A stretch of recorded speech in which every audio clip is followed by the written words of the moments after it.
Les avocats internationaux des détenus politiques ont déposé une plainte à la Cour de la justice de la CEDEAO contre l'État guinéen. L'un des membres du collectif guinéen a apporté des précisions sur cette plainte ce vendredi.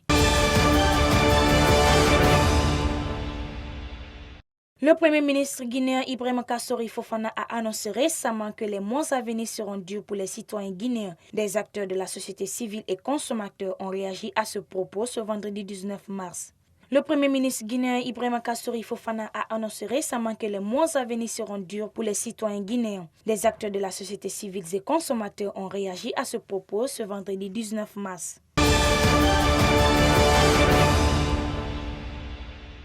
Le procès des présumés auteurs des violences électorales survenues le 22 et 23 mars 2020 à Zérékoré a été renvoyé à nouveau. Le procès a repris ce matin sous haute sécurité.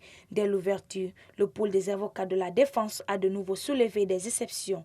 Le procès a été renvoyé pour 2 semaines.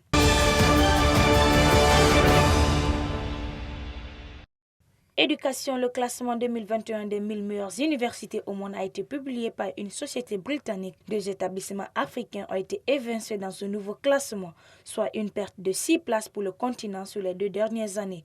Aucun établissement guinéen sur la liste. Ce vendredi 19 mars, un analyste en éducation a dit ne pas être étonné de ce classement. La fistule obstétricale est une maladie due à une communication entre le vagin et la vessie et qui cause une invalidité. Elle provoque également une morbidité chez nombreuses femmes en Guinée. Un spécialiste s'est exprimé à ce sujet ce jeudi au micro de Yayo Moubaré.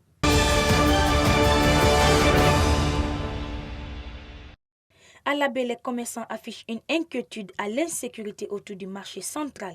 L'augmentation des frais des loyers des boutiques et magasins par les propriétaires des immeubles et le doublement des recettes fiscales exercice 2021. Ces préoccupations majeures des commerçants ont fait l'objet d'une concertation au siège de la Chambre régionale de commerce, d'industrie et d'artisanat de la baie.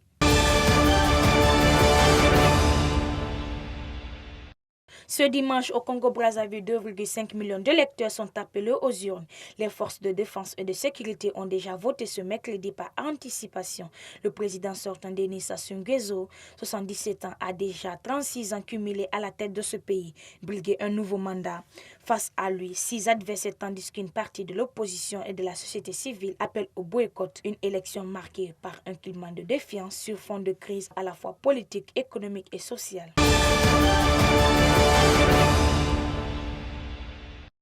Deux affiches étaient au programme au compte de la 12e journée du championnat guinéen Ligue 1 Salam. L'Académie Soie a confirmé sa place de leader ce jeudi 18 mars en s'imposant 11-0 contre la Flamme olympique. Le Wakria FC de Bokeh a dominé l'éléphant de Koléa sur un score de 2-0. Le satellite FC s'enfonce dans la zone rouge.